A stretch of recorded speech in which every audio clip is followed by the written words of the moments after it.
মানুষ এত মানসিক রোগগ্রস্ত কেন জানে? এখন মানুষ ভেঙে পড়েছে। বর্তমান বাংলাদেশে প্রায় 30% নরনারী মানসিক বিকারগ্রস্ত। সে নিজেই জানে না সে মানসিক রোগী। এর একটাই কারণ, সৎচিন্তা, ভগবানের ধ্যান, সাধুসঙ্গ, সৎকর্ম, সৃজনশীল কর্মে আমরা রত নেই। আপনি যত ভগবত ভজন করবেন, যত ভগবানের সৎকর্মাদি জগতে করবেন, দান ধ্যান তপস্যা, তত আপনার ভিতরে সহন ক্ষমতা, ধৈর্য ক্ষমতা দেবে। যে পরিস্থিতি আসুক তার নিয়ন্ত্রণের একটা ক্ষমতা ভগবানই আপনাকে দিয়ে দেবে। এই জন্য ভাগ্যের দোহাই দিয়ে যেন বর্তমান সময়টা অলসে না কাটায়। আমরা অনেকেই ভাগ্যবাদী হয়ে পড়ে রয়েছি, যা করার তিনি করেন, ভাগ্যে যা আছে তাই হবে। এটা ভক্তের কথা না, এটা ভজনশীল সাধকের কথা না। আসুক বিপদ, আসুক সংকট, তোমার নাম নিয়ে আমি তার সামনে দাঁড়াবো, বলবো এসো আমার প্রারব্ধটা ভোগে নিয়ে যাও। আর ভগবানের কাছ থেকে তারা কি আশা করে জানেন? সারা রাত সন্তানটা একটা ফোড়ার কারণে যন্ত্রণায় কাতরেছে, সকালবেলা উঠে প্রতিবেশিনীকে নিয়ে মা বলে ওর হাত পাটা চেপে ধরো। ওই ফোড়াটা মা যখন গালতে যায়, চিৎকার করে অবুঝ সন্তান ভুল বোঝে, মা আমাকে কত যন্ত্রণা দিচ্ছে, কত কষ্ট দিচ্ছে। এই মা না রাক্ষসী? সন্তানের বোধ, বুদ্ধি, চেতনা এখনো বুঝতে পারার মতো উন্নত হয়নি যে মা আমার নিরাময়ের জন্য, মা আমার ব্যথা কমানোর জন্য এই ব্যথাটা দিচ্ছে। আসলে মার উদ্দেশ্য কি? সন্তানকে ব্যথা দেওয়া? মার উদ্দেশ্য ব্যথাটা থেকে নিষ্কৃতি দেওয়া। সুধীজন ভক্ত তাই মনে করে যে ব্যথাটা আসছে ভগবান, এটা আমার মঙ্গলের জন্য, মঙ্গল বলেই তো ব্যথাটা তুমি আমায় দিচ্ছ। এই বোধটা, এই বুদ্ধিটা, আগেই বলেছি, ভজন ছাড়া আসবে না। এই জন্য দয়া করে, সময় কিন্তু চলে যাচ্ছে, প্রতিটি ক্ষণ, প্রতিটি পল, প্রতিটি মুহূর্ত কিন্তু চলে যাচ্ছে। আর সুযোগ নাও পেতে পারেন। আগামী জন্মে আপনি মানুষ হয়ে জন্মাবেন, এরকম বিচার বিবেক পাবেন, এরকম ভেবে থাকলে ভুল হবে। কর্ম যদি সুন্দর না করি, ভগবত আরাধনা যদি না করি, তবে অবশ্যই কিন্তু অধঃপতিত জন্মে যেতেই হবে। এরকম পূর্ণ অবয়ব পাবো না, এরকম পূর্ণ সফল জীবন পাবো না। তাই বর্তমান সময়টা প্রতিক্ষণ আয়ু ফুরিয়ে যাচ্ছে, কাল গ্রাস করে নিচ্ছে, কাজে লাগান। কাজে না লাগালে কিন্তু আগামী জন্মে এই সুযোগ পাবো না। শুকর কুকুরে জন্মাতে হতে পারে, তীর্যকজনিতে জন্মাতে হতে পারে। কি করার আছে তখন আমার? আমি যদি এর পরের জন্মে রেল বস্তিতে জন্মাই, ওই ঝুপড়ির মধ্যে অমেদ্য গন্ধ মলমূত্রের মধ্যে, কি করার আছে আমার? ভগবান আমাকে উন্নত পরিবারে দিয়েছেন, বিদ্যা দিয়েছেন, শিক্ষা দিয়েছেন, পূর্ণ অবয়ব জ্ঞান শক্তি দিয়েছেন। আপনি নাও পেতে পারেন, কারণ ভজন না করলে আগামী জন্ম অধঃপতিত হতেই হবে। ন ভজন্ত তথা অধঃপতস্ধি। ভাগবত বললেন, বিবেক পেয়ে, জ্ঞান পেয়ে, সাধু পেয়ে, শাস্ত্র পেয়ে যদি নিজের উদ্ধার নিজে না চেষ্টা করো, আগামী জন্মে তোমাকে অধঃপতিত হতেই হবে, নিচুকুলে যেতে হবে, তীর্যকজনিতে যেতে হতে পারে। এই হিসাব আমাদের কাছে, এই চিন্তা আমাদের কই? দিন তো ভালোই যাচ্ছে কেটে, ভালো যাচ্ছে না। এই জন্য বর্তমান ক্রিয়াকর্মটি আমাদের সৎ হওয়া একান্ত প্রয়োজন। সুধীবৃন্দ, এই জন্য ভগবানের এই ভাগ্যের উপরে দোহাই দিয়ে ভাগ্যবাদীদের দলে ভিড়ে এভাবে শোভে দেবেন না। নিজের পুরুষার্থ, নিজের চেষ্টা, ক্রিয়ামান কর্মকে যথাযথ রূপে রূপ দিন। মানুষ তার ভাগ্য বদলাতে পারে, প্রারব্ধ ক্ষয় করতে পারে না। গান্ধারীর মতো একজন এত বড় বিদুষিনী নারী, তিনিও কৃষ্ণকে বলছেন 50 জন্ম আমার পাপ নেই, শতপুত্রের শোক কেন পেতে হবে? সবাই জানেন, ভগবান স্মরণ করিয়ে দিল, 50 জন্ম পর্যন্ত তোমার স্মৃতিশক্তি আছে, তার আগের জন্ম তোমার জানা নেই গান্ধারী। তোমার কর্মফলই তোমাকে পেতে হচ্ছে, এখানে আমার কোনো ভূমিকা নাই। সুধীবৃন্দ, ধৈর্য যদি থাকে, সৎ বুদ্ধি যদি গুরু কৃপায় ভজন মহিমায় নিতে পারেন, কি হয় জানেন? আচ্ছা, সোনা সজ্জনার সাধু বারবার ভেঙে গেলেও আবার গড়ে। খুব, এটা সন্ত কবিরের কথা। আচ্ছা সোনা আপনি 10 খণ্ড করেন, আবার একত্রিত করা যাবে কিনা গলিয়ে? আচ্ছা একটা 100 টাকার নোট মাঝখান থেকে ছিঁড়ে ফেললেন, কোটি কোটি করে ফেললেন, 5-10 খণ্ড করলেন, ওটা চালাতে পারবেন না। কিন্তু সোনা যদি 1 ভরি 10 খণ্ড করেন চলবে কিনা? চলবে। এ কথা বলবার অভিপ্রায় হলো এই যে দেখুন, ধৈর্য যদি থাকে, বর্তমান কর্ম যদি ভজন সাধন ত্যাগ তিতিক্ষায় থাকে, তাহলে কি হবে? বলছেন যে সাধু যারা, সজ্জন যারা, সোনা এগুলো বারবার ভাঙলে তারা আবার নিজেকে গড়তে পারে। সাধুর বিপদ আসে না এমন নয়, সাধুর জীবনে কলঙ্ক আসে না, অপমান আসে না এমন নাই, কিন্তু তিনি শেষ হয়ে যান না, আবার উঠে দাঁড়ান, আবার তিনি নিজেকে জয় করেন। কিন্তু কুমোর, দুর্জন আর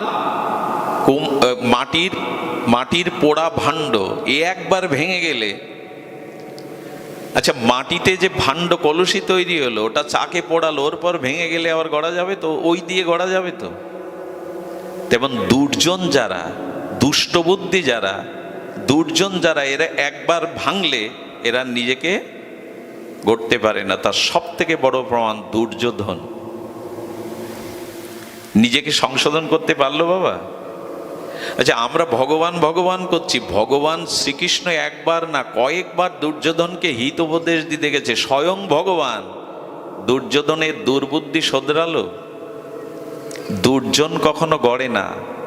কুমোরের মাটির কলসি, পোড়ানো কলসি একবার ভেঙে গেলে ওই কলসি থেকে আর কলসি তৈরি করতে পারবেন না, কিন্তু সোনার কলসি ভেঙে গেলে ওর থেকে আবার সোনার কলসি নির্মাণ করতে পারবেন। সজ্জন ভগবৎজন বারবার ভেঙে গেলেও আবার উঠে দাঁড়ায়। নমে ভক্তা প্রণশ্যতি, আমার ভক্তের বিনাশ নাই, আবার উঠে দাঁড়ায় সে। কিন্তু দুর্জন, দুর্যোধন এবং মাটির পোড়া কলস ভেঙে গেলে আর গড়ে না, আর উঠে দাঁড়ায় না। দয়া করে এই জন্য দুর্জনের পাল্লায় পড়বেন না। আচ্ছা একটা প্রশ্ন কাল থেকে আমার মাথায় ঘুরপাক করছে, এরকম আসরে বলা যায়? আচ্ছা আমরা ভগবান ভুলে যাই কেন, কুকর্মে রত হই কেন? এই প্রশ্নের উত্তর কি? আমার জ্ঞান আছে, বিবেক আছে, ভালো মন্দ তো বুঝি। পিঁপড়ের সামনে বিষ আর মধু দেন, কোথায় যাবে ও? ওর এই বিবেকটা আছে না যেটা বিষ আর এটা মধু। চিনি আর বালি মিশিয়ে দেন, পিঁপড়ে ছেড়ে দেন, কোথায় যাবে? দুধ আর জল মিশিয়ে দেন, রাজহাঁস কোনটা নেবে? ওদের বুদ্ধি নেই, ওদের জ্ঞান নেই। 10 মাইল দূর থেকে একটা শগুন চিল বুঝতে পারে কোনটা মরা আর কোনটা জীবিত। মরার পাশে জীবিত শুয়ে থাকলে ওরা বুঝতে পারে, ওরা জীবিত যে তার বুকে একবারও ভুল করে বসবে না। ওদের বিবেক নেই।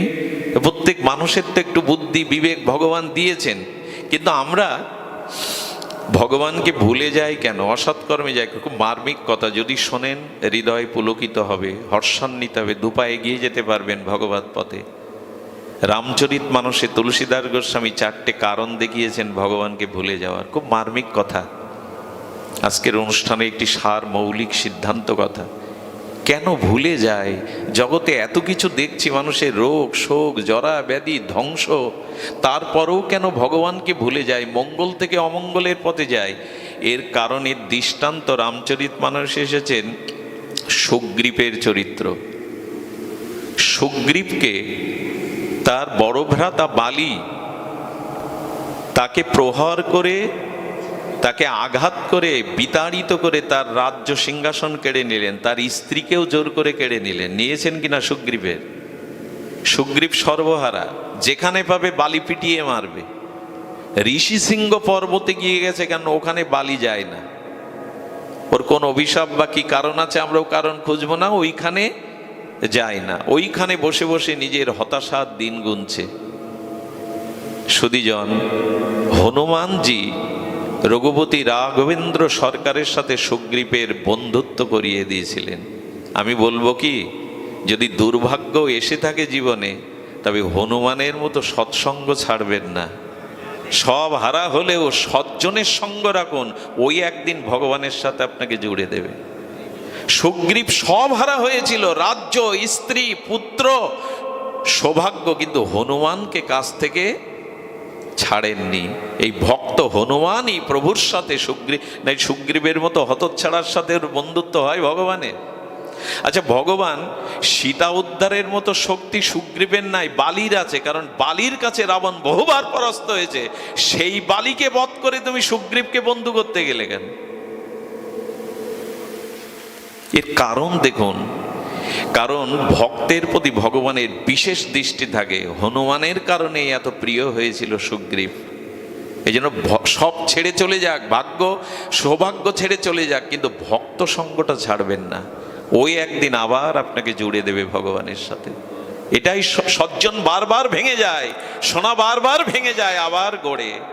মাটির পোড়া কলস ভেঙে গেলে আর গড়ে না। দুর্জন কখনো গড়ে না, সজ্জন সাধুজনই গড়ে। সুধীজন এই জন্য সুগ্রীবের সাথে বন্ধুত্ব করালেন।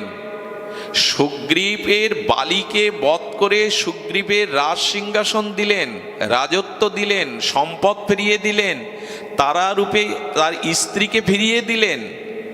সর্বস্ব সিংহাসন দেওয়ার পরে আবেগে সুগ্রীব বলছে, প্রভু এত দয়ালু তুমি, এত কৃপা তোমার, সব ফিরিয়ে দিলে, রাজ্য, স্ত্রী, সম্পদ, পদমর্যাদা, আর আমাকে বুকে টেনে নিয়ে বন্ধুর মর্যাদা দিলে। সীতা উদ্ধার না হওয়া পর্যন্ত আমি ভালো করে ঘুমাবো না, আমার প্রতিটি নিঃশ্বাস প্রশ্বাস সীতা উদ্ধারে কাজে লাগবে। কিন্তু যেই রাজ্যের রাজা হলেন, 4 মাস আর রামের খোঁজই নেয়নি। নাচ গান রানী রাজ্য পেয়ে পুরো রামের কথা 4 মাসই তার মনে নাই। রাম একদিন সকালে, বর্ষাকালে এসেছিল, বলল রাজ্যে যাও, বর্ষাকালটা চলে গেলে আমরা সবাই সীতার অন্বেষণ করব। আর ওই বর্ষাকালে মজ মস্তি করতে গিয়ে, নাচ গান এই পান করতে গিয়ে, ভোগ বিলাসে সুগ্রীব বেমালুম রামকে ভুলে গেল। চিন্তা করা যায়? বলেন আমাদের দশাও তাই। মনুষ্য জন্ম দিলেন, গীতা ভাগবত দিলেন, সনাতন ধর্মে জন্ম দিলেন, এত মঠ মন্দির দিলেন, এত সাধু সন্ত ভগবান অবতার রূপে এলেন। এই ধর্মে এত বিবেক প্রধান হয়ে, এত শাস্ত্র প্রধান হয়ে আমরাও সুগ্রীবের মতো ভগবানকে, এর কারণ কি? এর কারণ অনুসন্ধান করতে হবে। আমরা কেন ভুলে গেলাম? দেখুন, আমরাও কিন্তু সুগ্রীবের মতো মাতৃগর্ভে কথা দিয়ে এসেছিলাম, প্রভু জগতে গিয়ে তোমায় বলবো না। এ কথা কীর্তনীয়ারা খুব সুন্দর করে চোখের জলে বুঝিয়ে বুঝিয়ে বলে। আমার অত হয়তো ভাব ভক্তি নাই, তবু যেটা বলছি একটু সহজ করে।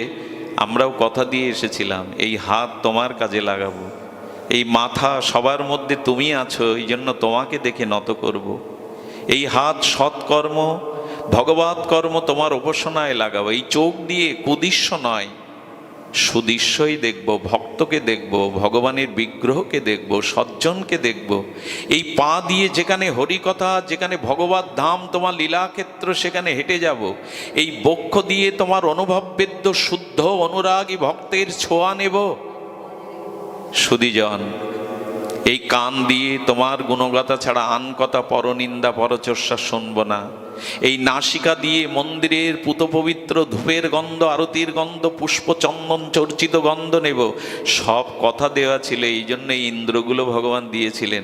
আচ্ছা, মানুষের ছাড়া অন্য প্রাণীর হাত দেননি ভগবান, কারণ কি? সবাই পা দিয়েই হাতের কাজ করে। কারণ মানুষকে ভগবান এত উন্নত করে পাঠিয়েছেন, হাতটা কেবল মানুষকেই দিয়েছেন। কারণ এই হাত শ্রেষ্ঠ কর্মের জন্য, ভগবৎ কর্মের জন্য, মানুষের কল্যাণের জন্য। পশুদের এই হাত দেননি, তারা পা দিয়েই হাতের কাজ করে। জিহ্বাটা সবার আছে, কৃষ্ণ বলতে পারে না। কুকুর শুকরগুলো চিৎকার করেও কৃষ্ণ বলতে পারে না। আমি পাপী হলেও কৃষ্ণ বলতে পারি, রাম বলতে পারি।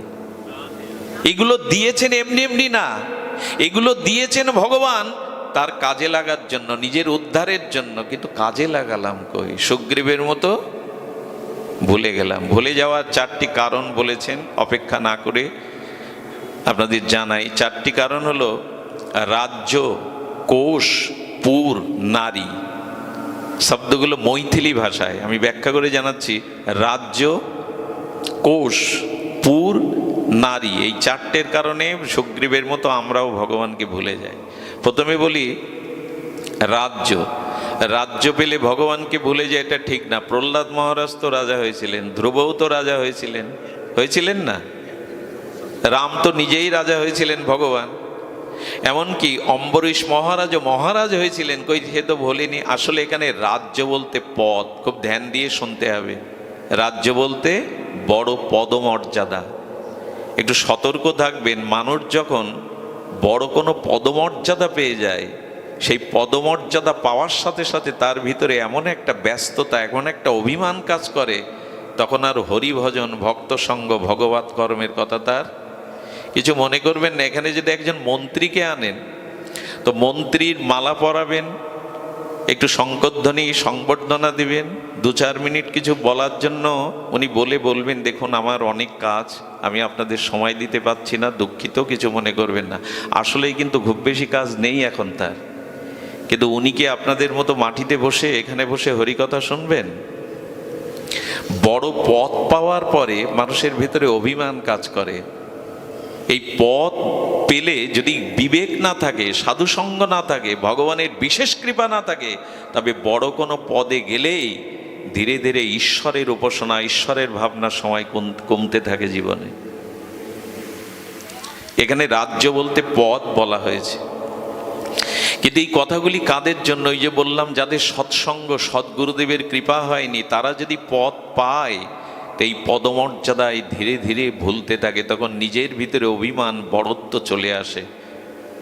এটা চারিদিকে চোখ খোলা রাখলে দেখতে পাবেন, তবে সবার জন্য না। সুধীজন, এখানে জজ আছেন, এখানে প্রফেসরগণ আছেন আমার সামনে, তার বর্তমানে জজ, বর্তমানে অনেক প্রফেসরে, আমি তাদের পরিচয় তুলে ধরবো না।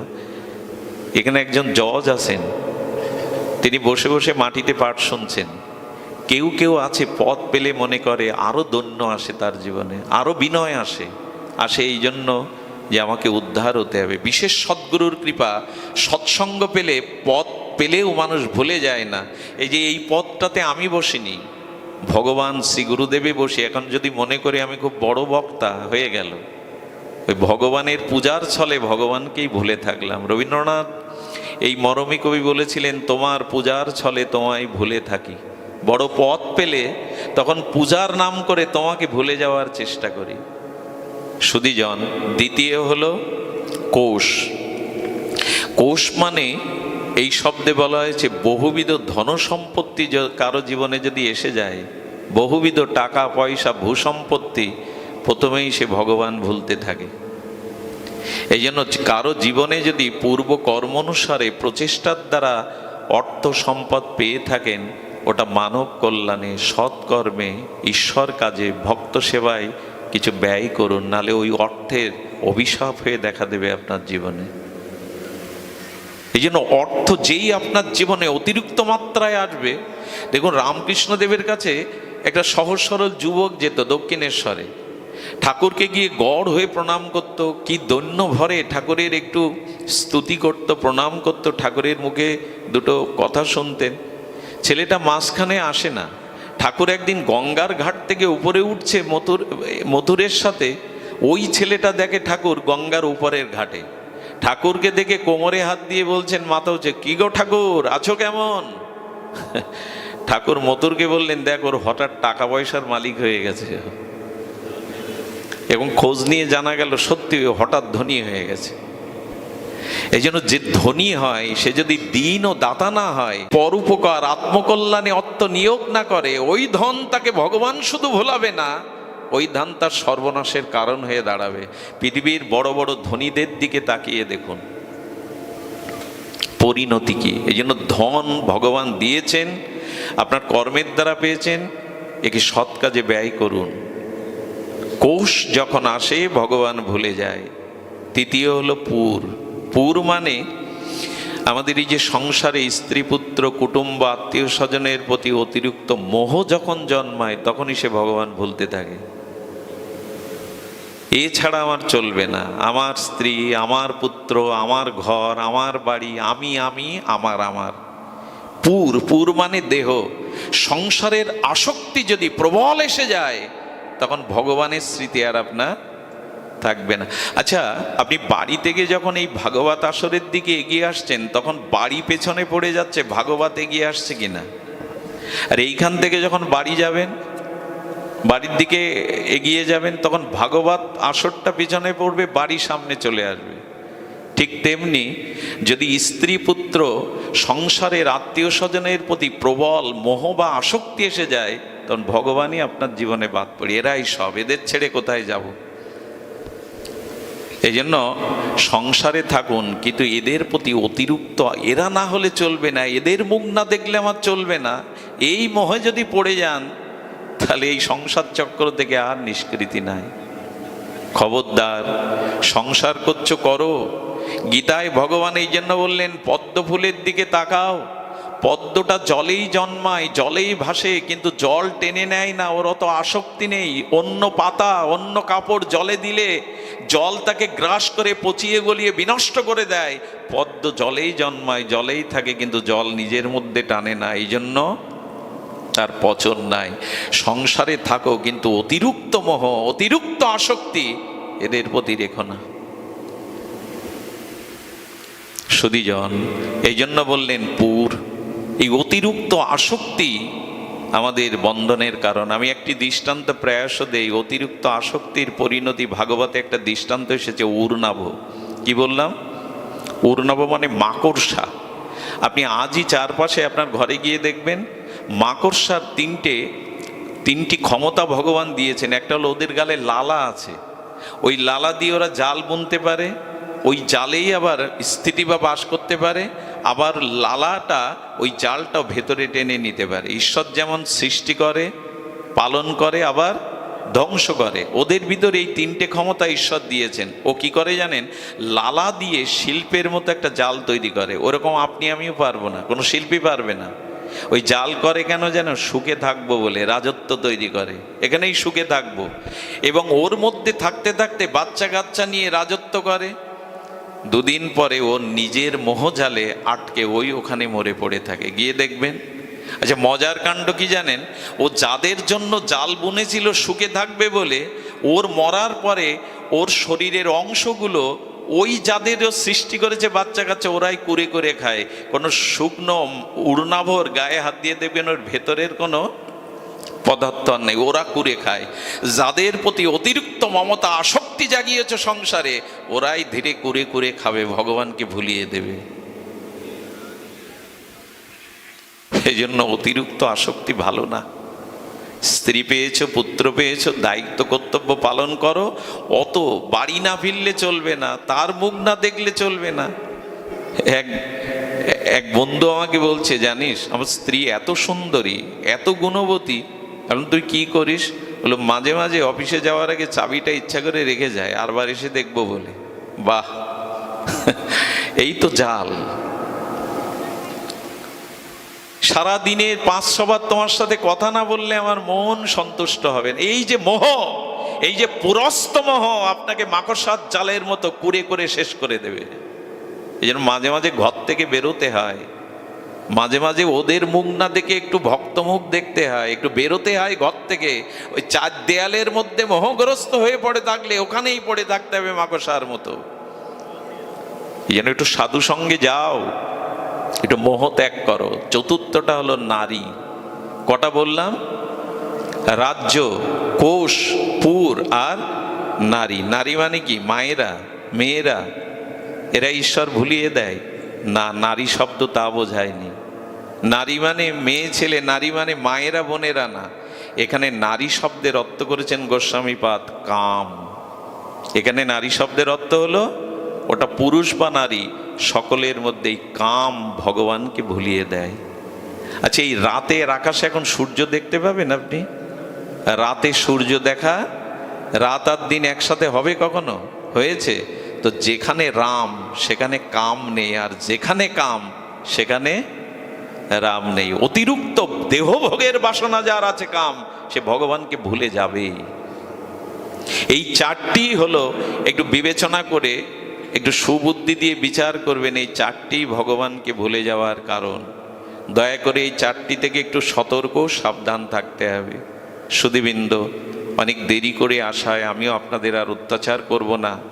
এখন এই ভাগ্যের দোহাই দিয়ে অলস হয়ে বসে না থেকে ভগবত ভজন করুন, সাধু সঙ্গ করুন, সদ্গুরুদেবের চরণাশ্রয় করুন।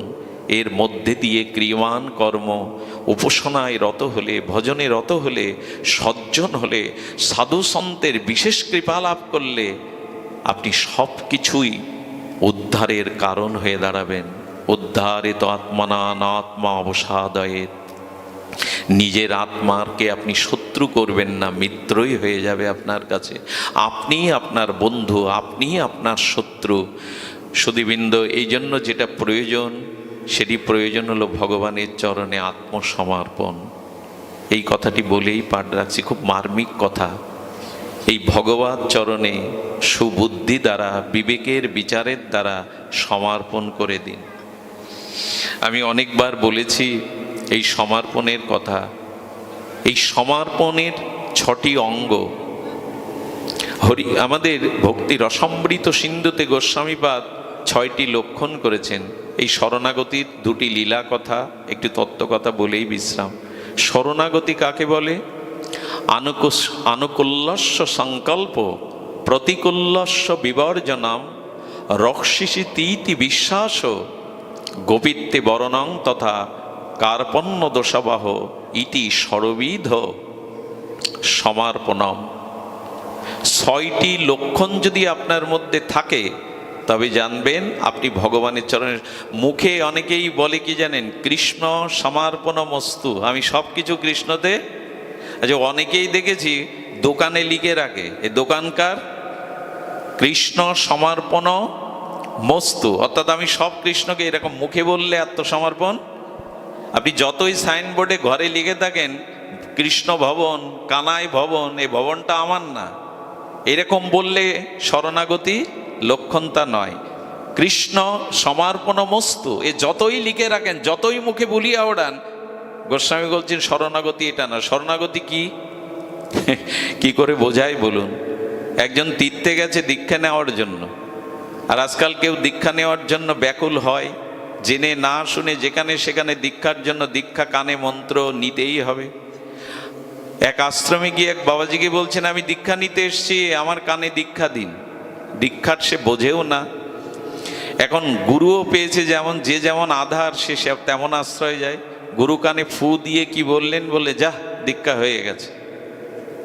বলে ফু দিলেন, দীক্ষা হয়ে গেছে? বলে হ্যাঁ, এখন দীক্ষা হয়ে গেছে, এখন দক্ষিণা দে। বলে আপনি দীক্ষায় কি দিলেন আগে বলুন। বলে না রে বেটা, তর্ক করছিস, আমি যা কানে ফু দিলাম এটাই দীক্ষার, এর কারণে তুই বৈকুণ্ঠ পেয়ে যাবি, যা এবার দক্ষিণা দে। এও কম চালাক না। এ বলছে তা আমাকে যখন আপনি বৈকুণ্ঠে দিলেন, আমি দক্ষিণা স্বরূপ, উনি বাস করছেন উদয় চলে, বলে এই উদয় চলটা আপনাকে দিয়ে দিলাম। বলে বেটা ঠাট্টা করছিস? হ্যাঁ, উদয় চল তোর বাপের, ঠাকুর দাদা, যে তুই আমাকে দিয়ে দিলি। বলে বৈকুণ্ঠও কি তোমার বাপের? কানে ফু দিয়ে বৈকুণ্ঠ দিয়ে দিলে আমায়। এরকম আত্মসমর্পণ না, এরকম দীক্ষা নয়। কানে ফু দিলাম, সব হয়ে গেল, আমি গুরুচরণে সমর্পণ করে দিলাম, এরকম ভাববার কারণ নেই। শরণাগতির 6টা লক্ষণ। মেঘ ছাড়া বৃষ্টি হয়, লক্ষণ থাকতে হবে যে তুমি ভগবানকে নিজেকে সঁপে দিয়েছো। শুধু মুখে বললেই হবে আমি তোমার? 6টি লক্ষণে নির্ণয় হবে আপনি ভগবানের চরণে শোভেছেন কিনা। তার প্রথম লক্ষণ হল আনুকূল্যস্য সংকল্প, অর্থাৎ ভগবানের অনুকূল বিষয়গুলিকে সংকল্প রূপে, দৃঢ় রূপে মেনে নিতে হবে যে ভগবান আমার জন্য যা মঙ্গল আমাকে তাই করেছেন। দেখুন, সমর্পণের 2টো দিক আছে, এক বিড়ালি আর এক বানরি। বানরি যখন বাচ্চা পড়ে, বানর হনুমান, ওরা যখন বাচ্চা পড়ে তখন বাচ্চাগুলো কি করে জানেন? বানরি তার বানর বাচ্চাটাকে ধরে না, বাচ্চাটাই মায়ের কোল আগড়ে ধরে। দেখবেন হনুমান বানরের বাচ্চাগুলো মা ধরে না, বাচ্চাগুলোই মায়ের বুক জড়িয়ে ধরে। আর বানরের যা স্বভাব, লাফালাফি করতে থাকে শাখা হতে শাখান্তরে, তো ওই শাখায় লাফাতে গিয়ে বানরির বাচ্চাগুলো মাঝে মাঝে পড়ে যায়, গেলেই টাস করে চড় মারে। মারে কেন জানেন? ভালো করে ধরিসনি বলেই পড়ে গেছিস। এটা একরকম সমর্পণ। আর বিড়ালি যখন ছোট বাচ্চা পারে না, বিড়ালিগুলো, ওরা দেখবেন ওদের বাচ্চাটাকে ঘাড় মোটকে ধরে, ধরে ওদের সুখের জন্য 10 বার ঘরে স্থান পরিবর্তন করে। আচ্ছা, বিড়ালি যখন বিড়ালির বাচ্চাকে ধরে, ওর থেকে পড়ে যায় তো? পড়ে যাওয়ার সম্ভাবনা নাই। এবং এমন করে ধরে, ওই একইভাবে ইঁদুর ধরলে তার প্রাণ চলে যায়, ওইভাবে বাচ্চাকে ধরে, কিন্তু দাঁতের দাগও ওই স্পর্শ পায় না। ঠিক আত্মসমর্পণটা কেমন? ভগবান, আমি তোমায় বহুবার ধরতে গেছি, বারবার ওই বানরের বাচ্চার মতো পড়ে গেছি, কিন্তু এবার তুমি আমায় ধরো, বিড়ালির মতো তুমি আমায় ধরো, তাহলে আর আমি পড়বো না। আমি এসেছি তোমার চরণে, তুমি আমায় ধরো। আত্মসমর্পণটা কি? তুমি যে ওই যে বিড়ালির বাচ্চাটাকে ছায়ের গাদায়, কখনো পালঙ্কে, কখনো আলমারির উপরে রাখে, যেখানে রাখে, বিড়ালির বাচ্চা মনে করে আমার সুখ হবে বলে আমাকে ভালো জায়গায় মা রেখেছেন। ঠিক জীবনে যে পরিস্থিতি আসে, হে ভগবান, এটা তোমার দান, তোমার করুণা, এই ভগবানের সংকল্পকে দৃঢ় রূপে মেনে নেওয়ার নামই হলো আত্মসমর্পণ। তুমি যা ভালো বুঝেছ আমার জন্য তাই করেছ। যদি বলে অপমান এলো, কলঙ্ক এলো, এটাও ভালো। বলো উপদেশে তুমি সংশোধন হচ্ছিলে না, তোমার কোনো কুঅভ্যাস, কুদোষ শাস্ত্রের বাণীতে যাচ্ছিল না, ওই কলঙ্ক অপমানের দ্বারা যত দ্রুত মানুষ সংশোধন হয়, শাস্ত্র উপদেশে তত তাড়াতাড়ি সংশোধন হয় না। এই জন্য ওটা দরকার তোমাদের জীবনে, এই জন্য ভগবান দিয়েছেন। এভাবে ভাবতে পারি তো, প্রভু আমার যা মঙ্গল তা তুমিই বোঝো।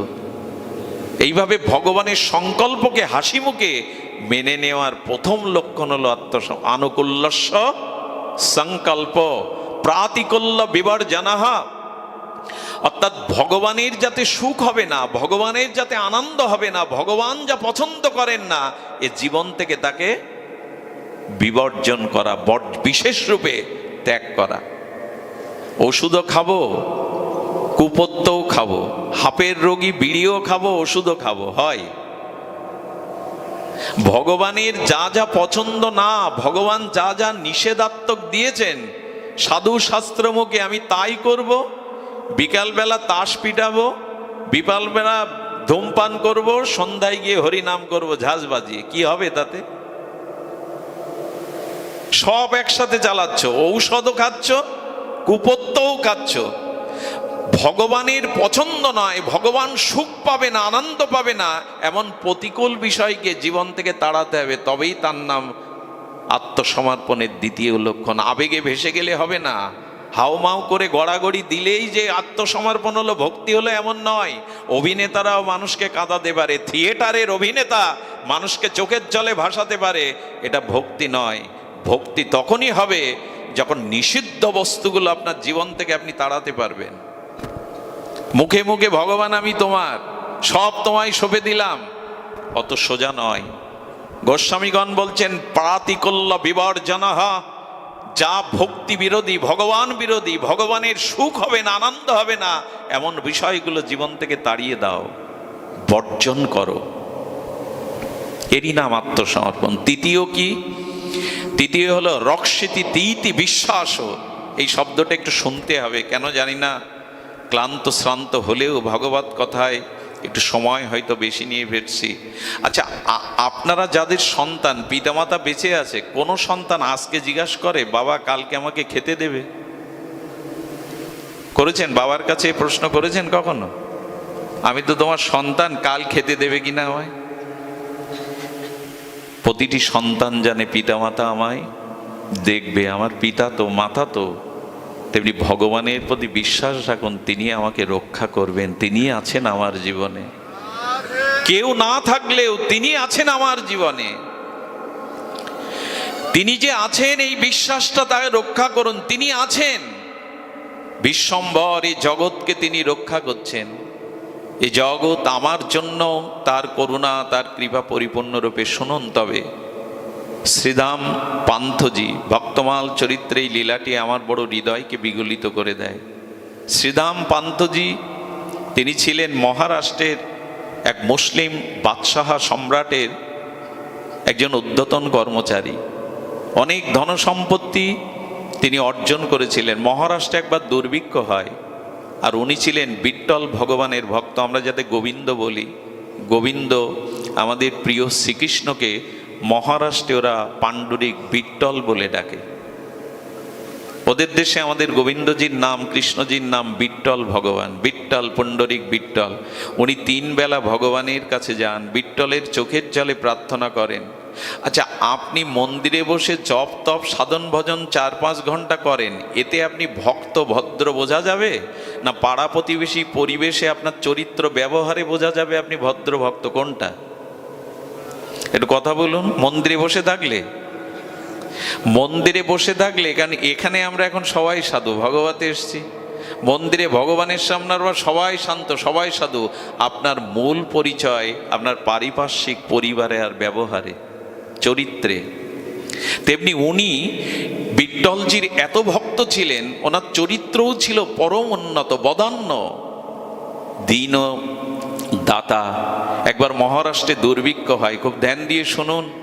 এই দুর্ভিক্ষে উনি ওনার জমানো সমস্ত অর্থ, বাড়িটাও পর্যন্ত বন্ধক রেখে দিন দুঃখে দুর্ভিক্ষে মানুষের অন্নের ব্যবস্থা করেন। যখন নিজেরটা ফুরিয়ে গেল, তখন রাজার রাজকোষ থেকে, কারণ বাদশাহ দেবে না, এই জন্য রাজকোষ থেকে গোপনে নিয়ে ওটাও প্রজাদের মধ্যে, সাধারণ দিন দুঃখী বুভুক্ষ মানুষের মধ্যে বিলিয়ে দিলেন। কিন্তু কিছু মানুষ থাকে, তারা সবসময় অন্যের দোষ, অন্যের সর্বনাশের চিন্তায় রত থাকে। তার মধ্যে একজন বাদশাকে বলল, এমন উদ্যতন কর্মচারীকে রেখেছেন, আপনার রাজত্বই শেষ করে দেবে, রাজকোষ শেষ করে দেবে। আরে আপনার অর্থ না জানিয়ে ওর মতো কাজে লাগাচ্ছে, ধনী হচ্ছে।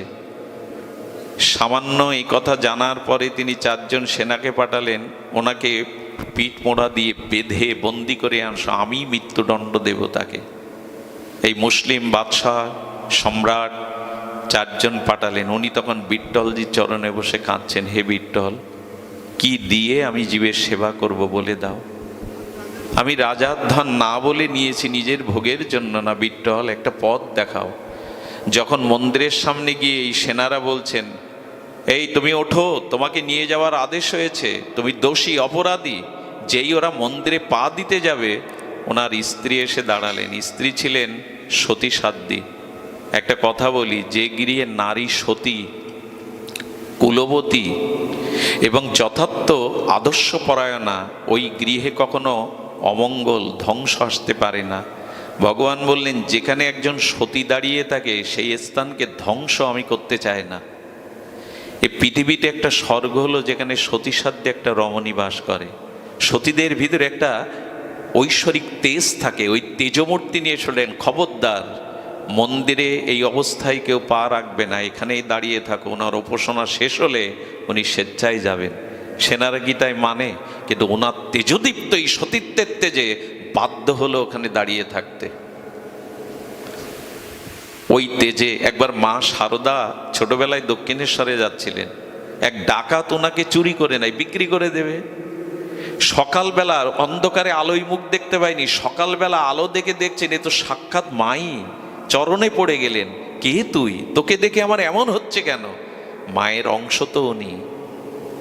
ওনাকে দক্ষিণেশ্বরে কাঁধে করে পৌঁছে দিয়েছিলেন, চরণে পড়ে বলেছিলেন, আজ থেকে তুই আমার মা। এরপরে দক্ষিণেশ্বরে ওই মুসলিম ডাকাতটা যখনই যেত, মা নিজে হাতে আসন পেতে তাকে সন্তান রূপে সেবা দিতেন। সতীত্বের একটা তেজ আছে, শুদ্ধ রমণীর মধ্যে একটা তেজক্রিয়া আছে। সেনারা ওখানে দাঁড়িয়ে থাকলো। বিট্টলকে অবসানা করে যখন বাইরে এলো, হাত পিঠ মোড়া দিয়ে বেঁধে নিয়ে যাচ্ছে। নিয়ে যেতে যেতে গ্রামে বিট্টলজির একটা মন্দির ছিল, সেই মন্দিরের দুয়ার খোলা দেখে বলছেন, তোমরা আমাকে নিয়ে যাবে, আমার আপত্তি নাই, কিন্তু 5টা মিনিট সময় দাও, আমি আমার বিট্টলকে একবার দেখে আসি।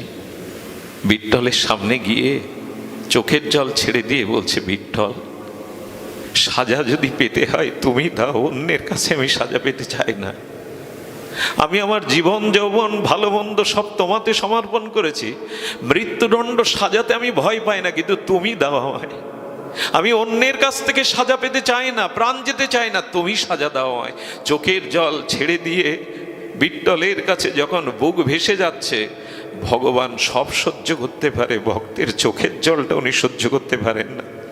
এত ধীর ভগবান, কিন্তু শুদ্ধ ভক্তের চোখের জল ভগবানের আসনটাকে কাঁপিয়ে দেয়, বুকে উত্তাল তরঙ্গ তুলে দেয়।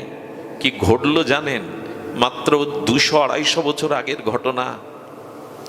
তখন খণ্ড খণ্ড রাজ্য প্রথা ছিল। আরো কিছুদিন আগে হবে ইতিহাসে এই মহারাষ্ট্রের ঘটনা।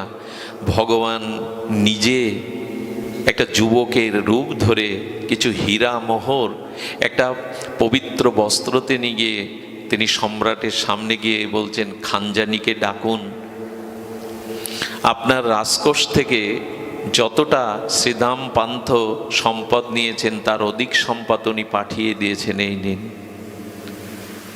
খাজাঞ্চি খুলে দেখে, বলছে, সম্রাট, এই দামি দামি হীরা আমাদের রাজকোষেও নাই। ও যা নিয়েছে এরকম রাজকোষ 10 বার কেনা যাবে। হঠাৎ ওই যুবকের দিকে তাকিয়ে সম্রাট বলছে, মানুষের চেহারা এমন হতে পারে, কণ্ঠ এত মধুর হতে পারে, কেন হবে না? দাঁড়িয়ে আছে তো চির সুন্দর সচ্চিদানন্দ ভগবান। বলে, না, সে তোমার পরিচয় কি? কি তোমার পরিচয়? বলে, পরিচয় শুনবেন, শ্রীধাম পন্থজির আমি দাস, চাকর ওনার বাড়ির। এই একটাই কেবল জায়গা আছে। আপনার কর্মচারীকে আপনি কখনো চাইবেন না সে আপনাকে ছাপিয়ে যাক। হ্যাঁ, আপনি অর্থ বাড়ি গাড়ি দিতে পারেন, কিন্তু কোনো মহাজন চায় না কর্মচারী আমার থেকে উপরে উঠুক। কিন্তু ভগবান বললেন, যারা আমার ভজন করে, আমি ভক্তের প্রভু করে রেখে আমি তার চরণের দাস হয়ে যায়। ভক্ত বেরা মুকুটমণি মে ভক্ত কা দাসু। আমি ভক্তকে আমার মাথার মুকুট করে আমি তার দাস হয়ে যাই। এ কথা কথার কথা নাই, ভগবান তাই হন। বলেন, আমি ওনার বাড়ির দাস, চাকর। আপনাকে না জানিয়ে নিয়েছেন, এই জন্য আমার কাছে পাঠিয়ে দিয়েছেন। এইগুলো নিয়ে আপনি তাকে মুক্ত করে দিন। সুধীবৃন্দ, বিদায় নেওয়ার পরে যখন 4 জন তাকে বেঁধে এনে সামনে এনেছে, তখন বললে, শ্রীধাম পন্থ, আচ্ছা ওর বাঁধন খুলে দাও। তুমি বলো তো, এরকম দাসকে কোথায় পেয়েছো? এমন কর্মচারী কোথায় পেয়েছো? বলো, কার কথা বলছেন সম্রাট? বলে, তোমার দেওয়া মুক্তাগুলো, সম্পদগুলো তো ফিরিয়ে দিয়ে গেল, আর এই সম্পদ বা তুমি কোথায় পেলে? হাত জোর করে বললেন, আমি কাঙাল, আমি ভিখারি, আমার জীবনে দাস কেহ নাই। বলেন, এই দেখো তোমার দাস এসে এই মণিমুক্তা এইগুলি দিয়ে গেল, যা আমার রাজকোষেও অসম্ভব। বুঝতে পারলেন, বিঠ্ঠলজির মন্দিরে গিয়ে লুটিয়ে পড়ে বললেন, আমার জন্য আমার দাস হয়ে তুমি গেছো তাকে ঋণ শোধ করতে? এ দায়িত্ব তো তোমায় দেইনি আমি। আমার জন্য কেন বোঝা বইবে তুমি? আর কখনো করবে না এটা। এই হলো আত্মসমর্পণকারী ভক্তের দায়িত্ব, ভগবান মাথায় করে নেন।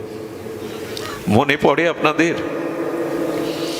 সেই গীতার টিকাকারগণ অর্জুন মিশ্র গীতার বহম মহম শব্দ কেটে দিয়েছিলেন।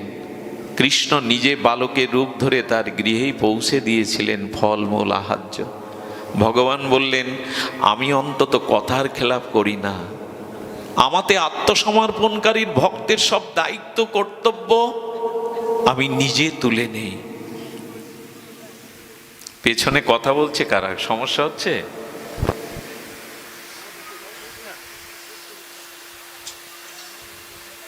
সুধীজন,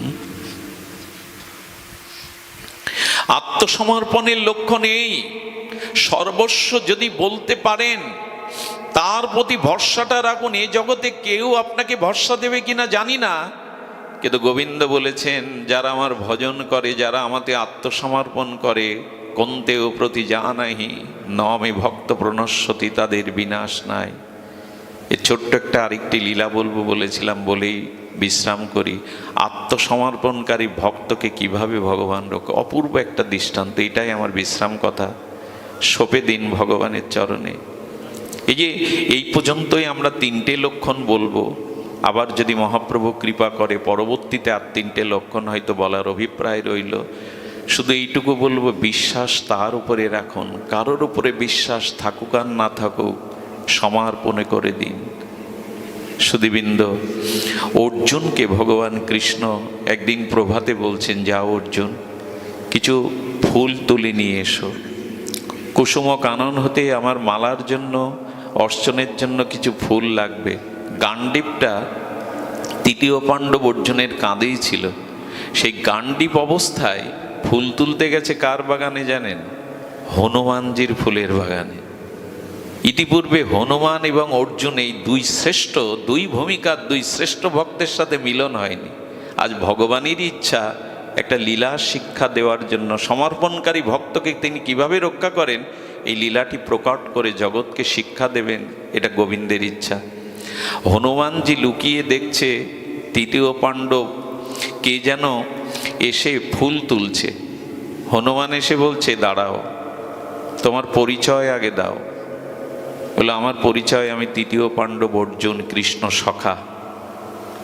তখন বলছেন, এই জন্যই তো তোমার এই কাজ, ফুল চুরি করতে এসেছো। আসলে তোমার যে সখা, তোমার যে বান্ধব কৃষ্ণ, সেও বৃন্দাবনে চুরি ছাড়া অন্য কিছু করেনি। ননি চুরি, বসন চুরি, সবই তো চুরি। তো চোরের বন্ধু তো চোরই হয়। হনুমান ছাড়বে কেন? হনুমান আজকে লীলা জমানোর জন্য পরীক্ষা করছে তার সমর্পণ, তার ভগবানের প্রতি বিশ্বাস কতটুকু। হনুমান বলছেন যে হনুমান আজকে অর্জুনকে একটু দেখতে হবে, তার সমর্পণ কেমন। সুধীবৃন্দ, অর্জুনের কথা ভালো লাগবে? আমিও বলি, যার গাছের ফুল তুলেন সকালে, আগে থেকে তাদের একটু বলে রাখবেন আমি দুটো তুলসী ফুল কিন্তু নেই। আমাদের দুর্দশা কি জানেন? সকালে ফুল তুলতে গিয়ে আর কারোর পূজা আছে, যার গাছ তারও যে দুটো ফুলের দরকার আমরা মনে রাখি না, গাছ মুড়িয়ে নিয়ে যাই। এরকম ঠিক নয়। সুধীবৃন্দ বলছেন, তোমার বন্ধু, তোমার সখা কৃষ্ণ তো নবনীত চোর, ননী চোর, গোপীমন চোর, বসন চোর। তা তার বন্ধু, তার শিষ্যও বা কি হবে? সেও তো চুরি করবে। অর্জুন ক্রোধান্বিত হয়ে বলছে, তা আপনার পরিচয়? হনুমান পরিচয় দিচ্ছে, আমি রঘুপতি রাজীবলোচন রামচন্দ্রের দাসানুদাস। দাস নয়, দাসানুদাস। বলছে এই জন্য। এই জন্য মানে একটা ফুল অন্যের নেওয়া সহ্য করতে পারছো না, কারণ তোমার প্রভুও যেমন তুমিও তেমন, অর্জুনও বা কম ছাড়বে কেন? বলে কেমন? বললো, স্বয়ং ভগবান সমুদ্রের ওপরে বাঁধ দেওয়ার জন্য বানরদের দিয়ে পাথর ফেলালো, নিজে পারতেন না? তীর ধনুক ছিল একটা সেতু তৈরি করতে। তুমি তো তার দাস, তোমারও ক্ষমতা কতটুকু? এইটুকু বাগান শুধু তোমার আছে?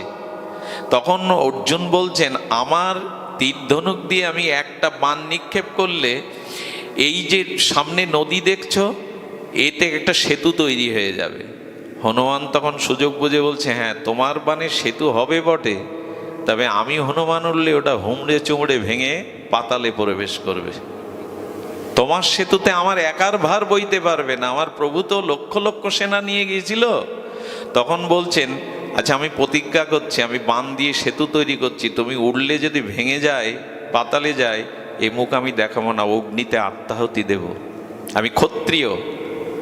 হনুমান বলছে, হয়ে যাক। তীর নিক্ষেপ করে সেতু নির্মাণ করলেন। গান্ডীবধারী অর্জুনের এ ক্ষমতা ছিল বিশ্ববিজয়ীর।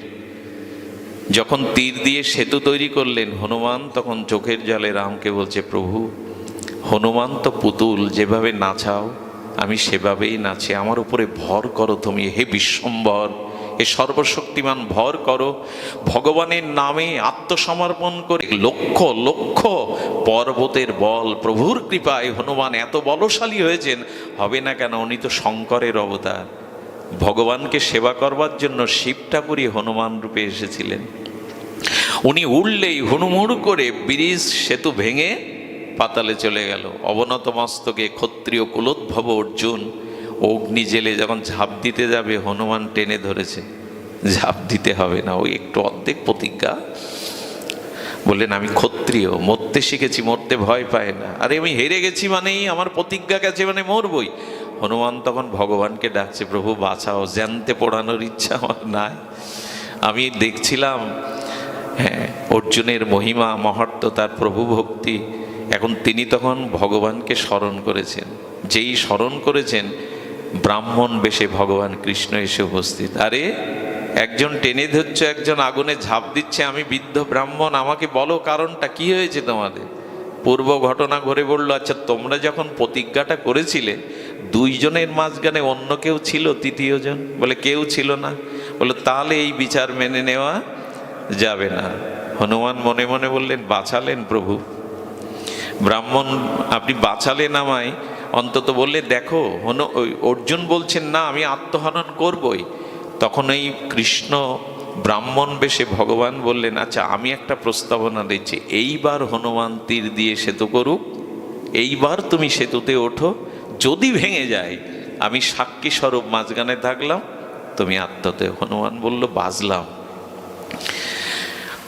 তৃতীয় পাণ্ডব প্রস্তাবনা মেনে নিয়ে যখন তীর দিয়ে সেতু তৈরি করলো, হনুমান প্রভুকে স্মরণ করে উঠল, কিন্তু এবার আর সেতু ভাঙল না। সেতুটা পার হয়ে যখন হনুমান ওপারে গেছে, স্বয়ং শিব তত্ত্ব তো, হনুমান তখন চোখে জল ভরে গেছে। কেন জানেন? আমার প্রভু ছাড়া এই ভার বহন করার ক্ষমতা অনন্ত লোকে কারোই নাই। উনি দেখছেন জলের থেকে রক্তের আভা ভেসে আসছে। উনি সেই নদীতে ঝাঁপ দিয়ে দেখলেন আর কেহ না, স্বয়ং কৃষ্ণ তার ভক্তের মর্যাদা রক্ষার জন্য সেতুটাকে মাথার উপরে করে নিয়েছেন। সেই চাপে ওখান থেকে রক্তক্ষরিত হচ্ছে। উনি প্রভুর চরণে পড়ে গেলেন, প্রভু এই কষ্ট আমি আপনাকে দিতে চাইনি প্রভু, তবে আজ জানলাম সমর্পণকারী দাস ভক্তের দায়িত্ব আপনি মাথায় তুলে নেন। এই জন্য এই জগতে কারো প্রতি ভরসা নয়, শ্রী গুরু এবং ভগবানের প্রতি পূর্ণ সমর্পিত ভাব রাখুন। দেশ কাল পরিস্থিতি যাই থাক, কল্যাণময় ভগবান, ভক্তবৎসল ভগবান, কৃপালু ভগবান অবশ্যই তিনি আপনাদের রক্ষা করবেন। আমি এই অনুষ্ঠানে গত বছর এসেছিলাম, আমি সেখানে ফিরে গিয়েছিলাম। সেদিন যারা কষ্ট পেয়েছিলেন, ফিরে যাওয়ার কারণ ছিল পল্লী বিদ্যুতে আপনাদের এই গ্রামে একজন চাকরি করেন, আমাদের অপূর্বদার কথায় আমি এসেছিলাম। আমার সময়টা 6টা থেকে দেওয়ার কথা ছিল, আসলে একজন উঠে গিয়েছিলেন, তাকে নামানো ঠিক না, আমি অনুরোধ করে ফিরে গিয়েছিলাম। গ্রামবাসী সহ ভক্তরা যদি কষ্ট পেয়ে থাকেন, পেয়েছেন, আমি করজোরে গলায় কাপড় দিয়ে ক্ষমা চাইছি। আমাকে আরেকটা পাঠে যাওয়ার জন্য চলে যেতে হয়েছিল, ক্ষমা সুন্দর দৃষ্টিতে দেখবেন। মনে আমার জন্য পূর্ণ আশিস শুভাশিস রাখবেন। আজকের এই অনুষ্ঠানে যারা করুণা করে এসেছেন, আমি আসলে আপনাদের যোগ্য নই, নর্দমার বিষয়ে একজন কীট, না আছে বিদ্যা, না আছে ভজন, তবু এতই বাগেরহাট থেকে, কোথা থেকে এরা এসছে, কত দূর থেকে, যশোর থেকে, বাগেরহাট থেকে কত দূর দূরান্ত ভক্তরা এসেছেন নাম না জানা।